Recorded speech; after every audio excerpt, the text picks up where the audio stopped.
আসসালামু আলাইকুম। সবাই জানেন আজকে সংসদ নির্বাচন। বাংলাদেশের আগামী দিনের রাষ্ট্রনেতা কে হবে জানি না, তবে আমাদের সাধারণ জনগণ একটা জিনিসই চাই, ঘুষ মুক্ত বাংলাদেশ, দুর্নীতি মুক্ত বাংলাদেশ এবং সুন্দর একটি বাংলাদেশ।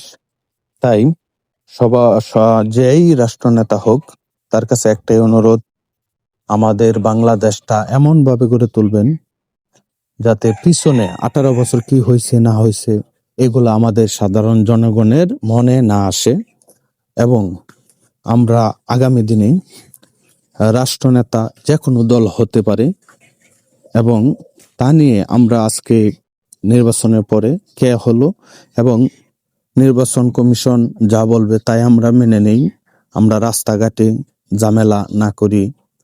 আজকে দেখেন আমরা সাধারণ জনগণই বেশিরভাগ ক্ষতিগ্রস্ত।